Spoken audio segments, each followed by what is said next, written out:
আসসালামু আলাইকুম। আপনি যদি কারো মনের গোপন কথা জানতে চান তাহলে এই তদবিরটা প্রয়োগ করতে পারেন।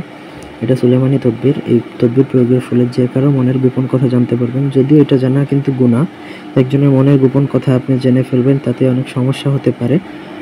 একান্ত প্রয়োজনে আপনি জানতে পারেন। খুব গুরুতর বিষয় না হলে আপনি জানা দরকার নেই। তবে হ্যাঁ, আপনার স্বামী পরকীয়া করে কিনা, স্ত্রী পরকীয়া করে কিনা, এ ধরনের গুরুতর যদি বিষয় হয় তাহলে তখন জানতে পারেন।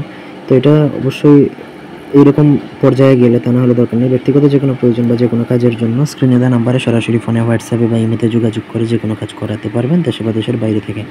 প্রথমত আপনাকে ভোজপাতার মধ্যে আপনাকে কামসিঁদুর দ্বারা লিখতে হবে ইয়া কাহারু। ইয়া কাহারু শব্দটা লিখতে হবে ৭ বার। ইয়া কাহারু শব্দটা ভোজপাতার মধ্যে কামসিঁদুর দ্বারা লিখতে হবে ৭ বার। তারপর নিচে লিখতে হবে যার মনের কথাটা জানবেন তার নাম। সে ছেলে হলে তার বাবার নাম, মেয়ে হলে তার মায়ের নাম এবং ঠিকানা লিখে সে যেই খাটের উপর ঘুমায় সেই খাটের পায়ার নিচে এই নকশাটা রেখে দিবেন। যখন সে ঘুমাবে তখন তার আপনি ঠিক কাছে যে কপালের মধ্যে আস্তে করে আপনি ৩টা টুকি দিবেন। সঙ্গে সঙ্গে সে হড়হড় করে বলে দিবে তার মনের যত গোপন কথা। আপনি ঘুমের মধ্যেই কিন্তু বলবে, জিজ্ঞেস করবেন। সে কিন্তু সেন্সে থাকবে না। সেন্সে না থেকেই কিন্তু আপনাকে সবকিছু বলে দিবে। আপনার কোনো ভয় নেই। আপনি শুধু জিজ্ঞেস করবেন কি জানতে চান, সে সবকিছু বলে দিবে।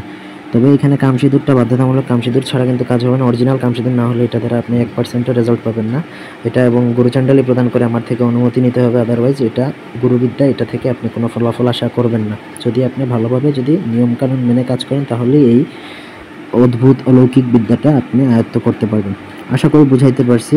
কোনো অংশ বুঝতে অসুবিধা থাকলে কমেন্ট করতে পারেন। আমি আপনাদেরকে রিপ্লাই করে জানিয়ে দিব। আপনাদের কী ধরনের বিদ্যা প্রয়োজন সেটাও আমাদেরকে কমেন্ট করে জানাতে পারেন। আমি সেই অনুযায়ী বিদ্যা দেওয়ার ট্রাই করব। এই ছিল আজকের ভিডিও। ধন্যবাদ।